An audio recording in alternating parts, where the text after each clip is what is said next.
Hi guys. If this works out good, I will be reading you the story The Easter Ribbit by Bernice, Chardiet, and illustrated by Charles Macucci.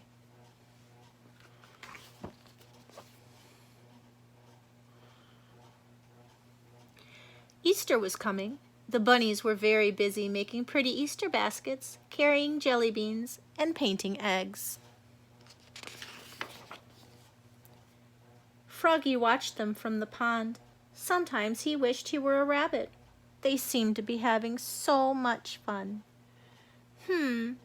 Maybe he could convince Turtle to let him paint her eggs before they hatched.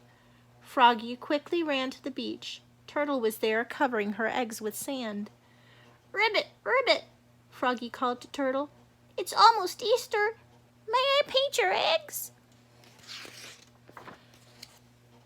"Keep quiet," Turtle warned. "Can't you see I'm trying to hide them?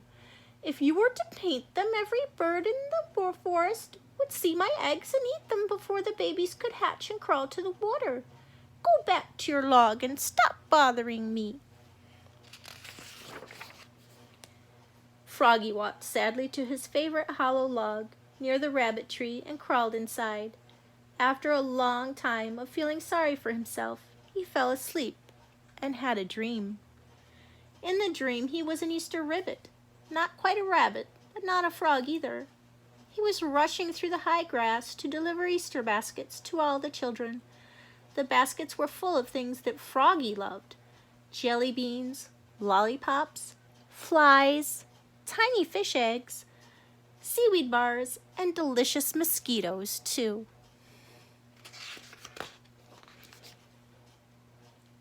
Suddenly, a terrible noise woke Froggy. He opened his eyes and peeked out of the log. The Chief Easter Bunny had just landed in a helicopter. He was carrying armfuls of lists of all the children who needed Easter presents.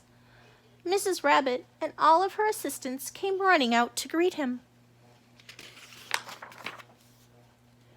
"You're doing a wonderful job," said the chief, "but we need more helpers. Can you handle an extra load of deliveries?"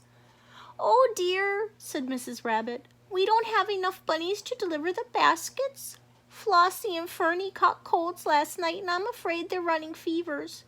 And Hubert and Henry hurt their feet squeezing under a fence. They can't run until next week. What will we do?" "Advertise," said the Chief Easter Bunny. "Call Mrs. Duck's employment agency. She can fly over the woods and drop ads for the position tonight. Mrs. Duck's a quack, but she may be able to help us." "All right," said Mrs. Rabbit. "We'll do our best." Mrs. Duck was sound asleep when Mrs. Rabbit called her, but she woke up and wrote the ad anyway. Unfortunately, Mrs. Duck was very nearsighted and didn't see her spelling mistake. Instead of writing an ad for an Easter rabbit, she had written an ad for an Easter Ribbit. One of the ads landed on Froggy's log. Froggy saw it as soon as he woke up in the next morning. "An Easter Ribbit," said Froggy. "That's me." It was his dream come true.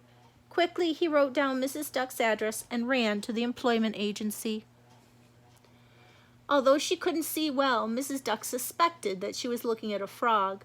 Nevertheless, Froggy was the only client who had come into her office for a very long time, and there wasn't a rabbit in sight.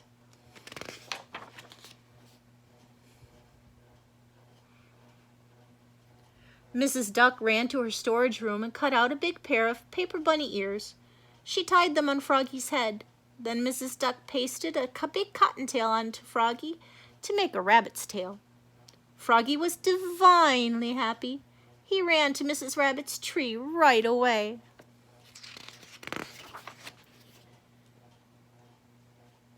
Mrs. Rabbit and all her assistants were working feverishly to color new eggs and fill new baskets.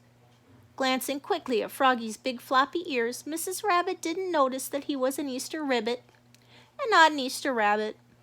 She pointed to a tall tower of Easter baskets outside the back door and told Froggy to start his deliveries. Froggy looked up at the baskets. "Ribbit," he gasped, "I'll never be able to deliver all these by Easter."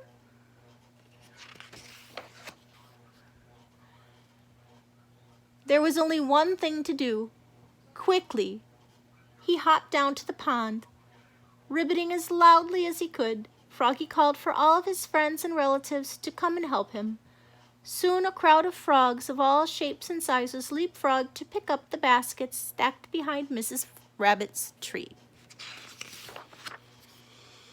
And if you had been anywhere near Froggy's log at the crack of dawn on Easter morning, you would have seen them marching through the meadow to deliver the Easter baskets to the children.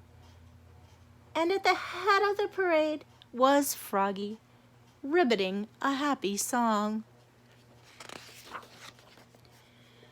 "I'm a froggy in a hurry, and I've really got to scurry before the sun comes up. While all the kids are sleeping, I'll be hopping, sprinting, leaping. I'm happy as a pup. I can't be a rabbit, so I'll be an Easter ribbit. It's true I'm green, but if I'm seen, I really can ad-lib it. I'll leave some Easter baskets, and everyone will cheer. A tisket, a tasket, the ribbit has been here."